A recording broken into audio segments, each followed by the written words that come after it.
नमस्कार। तिरंगा AC news में आपका स्वागत है। मैं विशाल चौरसिया आज ऐसे शख्स के साथ मिलवा रहा हूं जिसका खून से बहुत रिश्ता नाता है। आमतौर पे खून की बात की जाए तो लोगों के दिमाग में सिर्फ एक ही आता है, क्या किसी की हत्या हो गई, किसी का कत्ल हो गया। लेकिन मैं उस शख्स से मिलवा रहा हूं जिसने अपने खून के जरिए कई लोगों की जान बचाई है। उस शख्स से मिलवाने से पहले एक झलक देख लीजिए। मुझे पूरी उम्मीद है कि आपको ये साक्षात्कार पसंद आएगा। आप लोग भी अपने स्तर से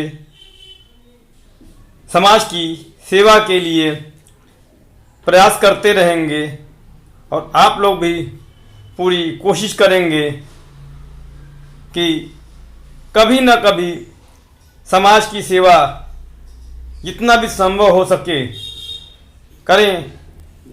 ऐसी उम्मीद हम समाज से करते हैं। अगर आपको मेरा ये साक्षात्कार पसंद आए तो इस समाचार को ज़रूर लाइक, सब्सक्राइब और शेयर करें, जिससे अन्य लोग भी समाज सेवा के प्रति, रक्तदान के प्रति, नेत्रदान के प्रति, अंगदान के प्रति और अन्नदान, इस प्रकार की सभी प्रकार की सेवा करें और जितना संभव हो सके समाज की सेवा करें। और एक ज़रूरी बात ये भी है कि ज्ञान का दान भी ज़रूर होना चाहिए। बिना ज्ञान के कोई भी चीज़ संपूर्ण रूप से पूरी नहीं होती है। उस शख्स को अगर आप नहीं पहचाने हैं तो मैं परिचय करा देता हूं। नाम है डॉक्टर सौरभ मौर्य, जिसने बहुत ही कम उम्र में 157 बार प्लेटलेट्स दान किया है, 52 बार होल ब्लड डोनेशन यानी रक्तदान किया है, कुल 209 बार आपने ब्लड डोनेशन किया।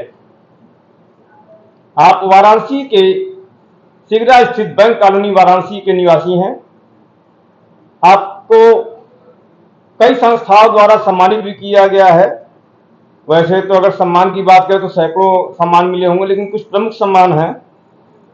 जैसे आपको एक संस्था द्वारा डॉक्टर की उपाधि दी गई है और महाराष्ट्र के पुणे की संस्था रक्ता नाते द्वारा सम्मानित, सिक्किम द्वारा द ब्लड आर्मी सिक्किम द्वारा राष्ट्रीय सम्मान आदि बहुत सम्मान दिया गया है। सौरभ जी, आपका हमारे चैनल में बहुत बहुत स्वागत है। नमस्कार। सबसे बड़ी बात यह है कि जिस उम्र में लोग सिर्फ स्टडी यानी पढ़ाई लिखाई, उसके बाद रोजगार, नौकरी, जो राजनीति में और राजनीति आदि क्षेत्रों में जाकर के अपना घर परिवार बसाना पसंद करता है, समाज हित की बात, समाज सेवा की बात, तो इस तरह की समाज सेवा की बात बहुत कम आती है। समाज सेवक बहुत हैं और सबका सम्मान हम लोग करते हैं, चाहे भले वो खाना बांटते हों, पानी पिलाते हों, मंदिरों के माध्यम से, पूजा पाठ के माध्यम से जो भी उनका ज्ञान है वो देते हों, या स्कूल कॉलेजों द्वारा शिक्षा, वो भी एक पुण्य का ही काम हम लोग मानते हैं कि बिना किसी को ज्ञान दिए, शिक्षित किए, किसी प्रकार का समाज में उन्नति होना मुश्किल हो जाता है। तो आपका इस तरह से ब्लड डोनेशन के माध्यम से समाज सेवा में आने का विचार कैसे उत्पन्न हुआ? देखिए 2007 की बात है। 2007 में मेरे एक मित्र थे, उनकी दादी की स्थिति, दादी की तबीयत बहुत ज़्यादा खराब थी और वो बीएचयू में भर्ती थी। तो हमारे मित्र का मुझे जो है फ़ोन आया कि दादी को ब्लड की ज़रूरत है और करीब 3-4 यूनिट चाहिए। तो उनके परिवार में जो लोग सक्षम थे वो लोग पहले भी ब्लड दे चुके थे और जिस दिन उनको ब्लड चाहिए था उस दिन उनको एक साथ 3-4 यूनिट की संख्या में ब्लड चाहिए था। तो एक मित्र होने के नाते ये अपनी जिम्मेदारी हमने समझी और हम 4-5 लोगों के साथ में हम बीएचयू के ब्लड बैंक गए और वहां मैंने अपने जीवन का पहला ब्लड डोनेट किया। जब हम वहां से निकल रहे थे तो वहां हमने देखा कि बीएचयू ब्लड बैंक के बाहर एक इंसान, एक छोटे से बच्चे का पिता, वो लोगों से भीख मांग रहा था, पैसे की नहीं, वह लोगों से भीख मांग रहा था कि मेरे बच्चे के लिए कोई ब्लड दे दो। मैं सोच करके बड़ा हैरान था कि जहां तक मेरा उस समय, चूंकि पहली बार मैंने ब्लड दिया था, लेकिन मुझे फिर भी इस बात का ज्ञान था कि एक स्वस्थ आदमी हमेशा ब्लड दे सकता है। तो जब इतनी बड़ी आबादी और इतने समझदार लोग हैं उसके बाद भी उस आदमी को अपने बच्चे के लिए ब्लड की भीख मांगनी पड़ रही थी। तो मैं अपने 3-4 मित्रों के साथ गया था, तो उसमें से एक मित्र जो है उनके बच्चे के लिए ब्लड दिया। तो उन्होंने ही बताया कि उनके बच्चे को हर महीने ब्लड की जरूरत है। तो उस समय मुझे पहली बार एक थैलेसीमिया नामक बीमारी के बारे में पता चला। तो मैंने उनको अपना कॉन्टेक्ट नंबर दिया कि आपको आगे अगर जरूरत पड़ेगी तो आप फोन करिएगा। तो 3-4 बार उनका फोन आया, हमने उनकी मदद की। फिर एक समय आने के बाद उनका फोन आना बंद हो गया। तो जब 2-3 महीना बीता कि उनका फोन नहीं आया तो हमने बीएचयू में पता कराया कि जिस मरीज के लिए, जिस बच्चे के लिए हमारे तरफ से ब्लड दिया जा रहा था, तो उस बच्चे की अभी क्या कंडीशन है, फोन नहीं आ रहा। तो पता चला कि उनका बच्चा मर गया। तब हमारी जो दोस्तों की जो समूह थी वो इतनी, मतलब मैं भगवान का आशीर्वाद समझता हूं कि ऐसे लोग थे कि हम लोगों ने जो है बीएचयू से संपर्क किया, बनारस के और भी ऐसे हॉस्पिटल है वहां संपर्क किया। तो पता चला कि बनारस में उस समय जो है 300-400 से ज्यादा बच्चे रजिस्टर्ड थे जो thalassaemia, haemophilia, sickle cell anaemia नामक बीमारी से ग्रसित बच्चे थे जिन्हें हर महीने ब्लड चाहिए। तो हम लोगों ने संकल्प लिया कि कोई ब्लड डोनेट करे चाहे ना करे, हम लोग हर 3 महीने पर अपनी स्वेच्छा से ब्लड डोनेट करेंगे। 2007 से 2012 तक ये 5 साल के सफर में हम लोगों की संख्या जो है वो 1 आदमी, 2 आदमी, 5 आदमी से करीब 15 आदमी तक पहुंची। तो 2012 में मैंने पहली बार जो है मेरे काफी दोस्तों का कहना हुआ कि इस समूह को कोई नाम दिया जाए। तो मैंने पहली बार अपनी संस्था रजिस्टर्ड कराया और साधना फाउंडेशन के नाम से 2012 में 21 दिसंबर 2012 को मेरी संस्था रजिस्टर्ड होती है। और फिर हम लोग उसको एक मुहिम देते हैं कि रक्तदान के क्षेत्र में हमारी संगठन जो है वो लगातार जो है प्रयासरत रहेगी। और तब से निरंतर जो है हमारी संस्था और मैं व्यक्तिगत रक्तदान पे हमेशा हम लोगों ने काम किया। लगभग आपकी संस्था से कुछ अनुमान तो हुआ कितने लोग जुड़े हैं? देखिए अगर मैं बात करूं बनारस में, तो बनारस में करीब आज जो सक्रिय लोग हैं, क्योंकि समय समय पर कुछ चीजें होती है जो परिवर्तन होती हैं। तो जो उस समय जो लोग थे जो हमेशा समय देते थे, आज उनके खुद के जीवन में इतनी व्यस्तता है कि वो पूरी तरीके से साथ में नहीं है, लेकिन जरूरत पड़ने पर सब सपोर्ट में रहते हैं। तो करीब बनारस की अगर मैं बात करूं तो बनारस में करीब 200-250 लोग आज हमारी संस्था के साथ जो है जुड़े हुए हैं। और अगर मैं आज बात करूं कि मेरी संस्था से जुड़े हुए आज पूरे भारत में करीब 26 राज्यों में मेरी टीम काम कर रही है और 3700 से ज्यादा सहयोगी संस्थाओं के साथ जो हम लोग मिलकर काम कर रहे हैं। तो आज हमारा जो समूह है साधना फाउंडेशन का वो करीब 9 लाख परिवारों का है। आपकी संस्था समूह का अगर एक अनुमान के अनुसार लगभग अभी तक सब लोग मिलकर कितनी बार ब्लड डोनेशन या प्लेटलेट्स दान किया होगा? देखिए इसका कोई एक सही आंकड़ा तो नहीं है, लेकिन फिर भी अगर मैं बात करूं तो लगभग हम लोगों ने जो है 15 लाख से ज्यादा हम लोगों ने 2012 से लेकर अब तक में हम लोगों ने जो है डोनेट किया। मैं सभी संस्थाओं को जोड़ करके बात कर रहा हूं, मैं अकेले साधना फाउंडेशन की बात नहीं कर रहा हूं। अगर मैं अकेले साधना फाउंडेशन की बात करूं तो अब तक जम्मू कश्मीर, पंजाब, उत्तर प्रदेश, बिहार, पश्चिम बंगाल, महाराष्ट्र, गुजरात, राजस्थान, झारखंड के रांची से और महाराष्ट्र के मुंबई से, पुणे से, तमिलनाडु के चेन्नई से, इन सभी राज्यों में साधना फाउंडेशन के बैनर तले, प्लस भारत के अलावा श्रीलंका, नेपाल, भूटान और अमीरात की कंट्रीज जिसमें दुबई, कतर, ये जो मेन है, इन सब जगहों पर साधना फाउंडेशन के बैनर तले अब तक कम से कम 200 से ज्यादा बार स्वैच्छिक रक्तदान शिविरों का आयोजन किया गया है, जिसमें हजारों लाखों लोगों ने रक्तदान किया है। आपसे मिल करके साक्षात्कार करने का बहुत बड़ा मकसद ये था कि मेरी माता जी भी स्वर्गीय कल्याणी शास्त्री, इसलिए कहना कि वो लोग अपने ज़माने में शास्त्री का कोर्स वगैरह किए थे, जैसे लाल बहादुर शास्त्री वगैरह।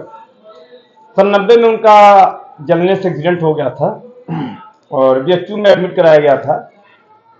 उस समय मेरी उम्र मात्र 18 साल थी, बहुत पतला दुबला मैं था। डॉक्टरों ने कहा उसके बाद कि इनको ब्लड की हमेशा जरूरत पड़ती रहेगी क्योंकि बहुत ज़्यादा जल चुकी हैं।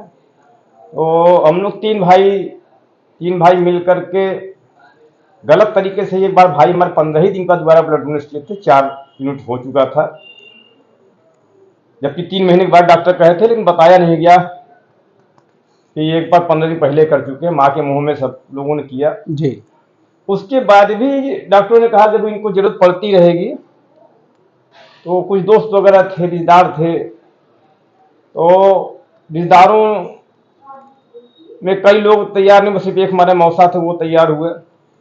बाकी कुछ दोस्त लोग दिए, लेकिन एक दोस्त हमारा दिया ब्लड और मैं ही उसको घर छोड़ने गया तो उसकी माता जी बहुत नाराज हो गई थी मेरे ऊपर कि तुमने मेरे बेटे से कैसे ब्लड निकलवा लिया, मेरा बेटे कुछ हो जाएगा तो क्या होता।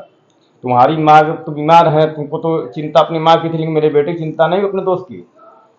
उस समय मेरे पास कोई जवाब नहीं था और समाज में इतनी जागरूकता नहीं थी कि अपने खास लोग किसी से कहें भी तो कहे देखो अगर कुछ पैसा हमसे चाहिए तो 100 200 500 रुपया ले लो, लेकिन हम ब्लड नहीं देंगे, न देने देंगे किसी को।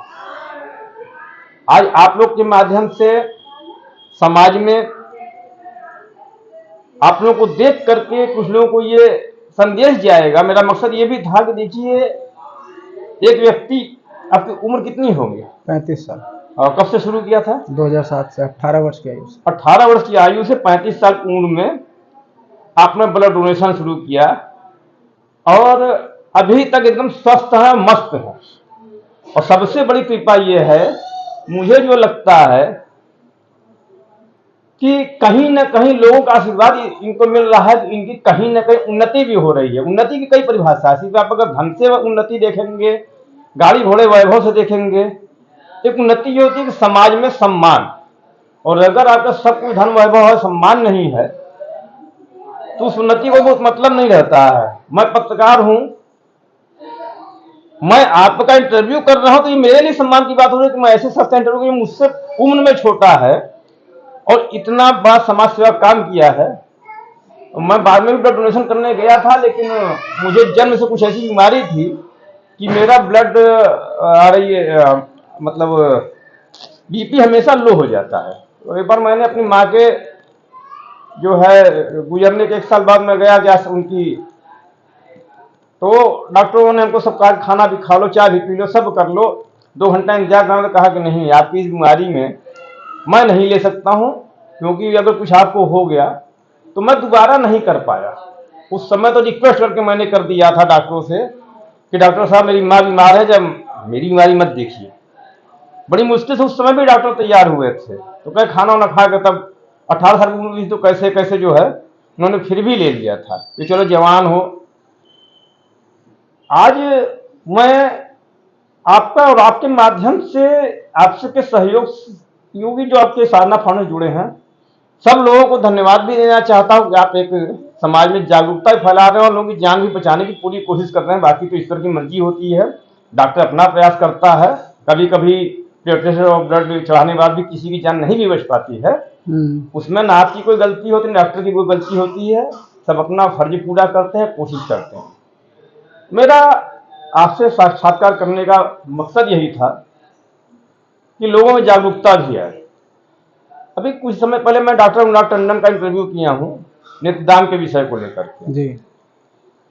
समाज में लोग बुराई करने के लिए बहुत तत्पर हैं और सोशल मीडिया जब से आ गया है, लोगों पर बुराई करने का इतना वक्त है कि वो केला थमा रहा था तो 4 लोग फोटो खींचा, लोग खाना खिला था, लेकिन उनसे कभी खुद पूछा जाए कि आपने क्या किया है, तो बस कोई जवाब नहीं होता। मैं आपके माध्यम से जो मेरा एक फर्ज है, लोग पत्रकारों को बुराई होती है, कि मीडिया बिकी हुई है, मीडिया बिक जाती है, लेकिन थैलेसीमिया जैसी बीमारी के बारे में मुझे भी किसी दूसरे मीडिया से पता लगा था कि बीमारी है, क्योंकि सारी चीज की जानकारी एक पत्रकार जो कोई भी कोर्स किया है उसमें सारी मेडिकल चीजों की पढ़ाई नहीं होती है। दूसरे मेडिकल कोर्स में भी कुछ नई चीजें आती हैं, तो जो नए डॉक्टर तुमको ट्रेनिंग के माध्यम से उसके माध्यम से जानकारी दी जाती है। तो जैसे आपने 3-4 बीमारी के नाम बताए जिसमें ब्लड की जरूरत पड़ती रहती है, कुछ तो एक्सीडेंटल केस होते हैं, बाकी जो एक्सीडेंटल केस नहीं है उसमें तो थैलेसीमिया बीमारी है, उसमें तो हमेशा बच्चों को ब्लड की जरूरत पड़ती रहती है। तो वो तो मुझे किसी न किसी मीडिया से ही पता लगा था, लेकिन समाज में किसी से इस बात का जिक्र किया जाए कि आपने क्या किया, तो उनके पास जवाब ये होता है कि उसने भी नहीं किया, उसने भी नहीं किया, उसने भी नहीं किया। वो ये नहीं बता पाता है कि मैंने क्या किया या मैं क्या कर रहा हूं या क्या करने की कोशिश कर रहा हूं। मैं मीडिया के अलावा अध्यात्म से जुड़ा हूं, इस फर्ज को पूरा करता हूं आध्यात्म मार्फत से। जो मैं ज्ञान किसी को दे सकता हूं वो मैं अपना फर्ज समझ के देता हूं। मेरा भी घर परिवार है, तो कहीं ना कहीं मुझे भी कोई इनकम का स्रोत बनाना ही पड़ता है, चाहे मीडिया के माध्यम से। तो मैं समझाना ये चाह रहा हूं कि देखिए, आप अपना काम करते हुए समाज के लोगों से अपील करता हूं कि देख लीजिए 18 साल से 35 साल की उम्र में इस व्यक्ति ने इतना किया, और ये नहीं करा कि आज से भी मेरा संस्था या ये मैं बंद कर रहा हूं, आगे भगवान करेंगे तो हो सकता है करते रहे, इस भगवान स्वस्थ रखे, लोगों की सेवा करते रहें। और एक निवेदन ये करूंगा कि समाज में और भी चीजें, जैसे डॉक्टर टंडन ने कहा कि अभी लोगों को नेत्र दान में जो जरूरत होती है, रेटिना वगैरह, वो तो सारे डॉक्टर ही बताते हैं, उसके लिए भी अगर मौका मिले तो अपने घर परिवार से लेकर समाज में दोस्तों को प्रेरित करिए। जो ठीक हो सकते हैं, डॉक्टरों का प्रयास हमेशा होता है कि ठीक किया जा सके। समाज की अपनी भी जिम्मेदारी है। आपसे मिलकर बड़ा अच्छा लगा। आपको बहुत बहुत धन्यवाद कि आप ऐसी सेवा कर रहे हैं। ईश्वर से यही कामना है कि आप ऐसे ही समाज की सेवा करते रहें। नमस्कार, धन्यवाद। अभी आपकी मुलाकात करा रहे हैं डॉक्टर सौरभ मौर्य की पत्नी श्रीमती ज्योति मौर्य जी से। ज्योति जी, आपका स्वागत है। नमस्कार। नमस्कार भैया। आपके पति 18 वर्ष की उम्र से ब्लड डोनेट कर रहे हैं। मुझे लगता है तब आपकी शादी नहीं हुई होगी जी। और शादी के बाद आपको पता लगा होगा कि समाज सेवा के लिए आपने ब्लड डोनेशन किया। शुरू में तो अच्छा लगता है, लेकिन कभी आपको डर नहीं लगता कि हमारे पति हमेशा समाज के लिए ब्लड डोनेट करते हैं, अब 35 साल की उम्र हो गई है? नहीं, स्टार्टिंग में तो मुझे लगता था, क्योंकि जिस चीज के बारे में नॉलेज नहीं रहती है वो चीज जब सामने होती है तो प्रॉब्लम होती है। लेकिन धीरे धीरे इन्होंने मुझे उस चीज को समझाया और हमने भी समझा, मेरी पूरी फैमिली ने समझा, तो हम, मेरा और मेरे फैमिली का पूरा सपोर्ट रहता है इनके साथ। कभी आपको कहीं जाते हैं सौरभ जी और सम्मान मिलता है स्टेज पे मंच पे बुला करके, कैसा महसूस होता है? एक अलग सी प्राउड वाली फीलिंग आती है, वो मैं बता नहीं सकती आपको। बहुत अच्छा लगता है, मैं जाती हूँ तो लोग मुझे जानते हैं इनके नाम से, तो बहुत अच्छा लगता है, मान और सम्मान मिलता है। एक पत्नी होने के नाते कैसा महसूस करते हैं आपके पति को सम्मान मिलता है, और इस बात का क्या आपको गर्व होता है कि मैं इनकी पत्नी हूँ, भगवान ने मुझे बड़ा अच्छा पति दिया है? नहीं नहीं, मुझे गर्व तो बहुत होता है, हर जगह मुझे सम्मान मिलता है, इन्हीं की वजह से मिलता है, तब एक अलग ही प्राउड मूवमेंट होता है मेरे लिए कि हाँ। और जब भी ये जाते हैं स्टेज पे, फर्स्ट नाम इनके अगर जुबा पे होता है सबसे बड़ा सपोर्टर का, तो वो मेरा ही नाम होता है। उससे मुझे एक अलग खुशी मिलती है, अपना तो कर ही रहे हैं, साथ में मेरा भी नाम रोशन हो रहा है। धन्यवाद। तो मैं उम्मीद करता हूं कि समाज के जो लोग भी अपने स्तर से जिस भी तरह की समाज की सेवा कर सकते हैं करते रहें। नमस्कार। आप सभी को भी नमस्कार, धन्यवाद।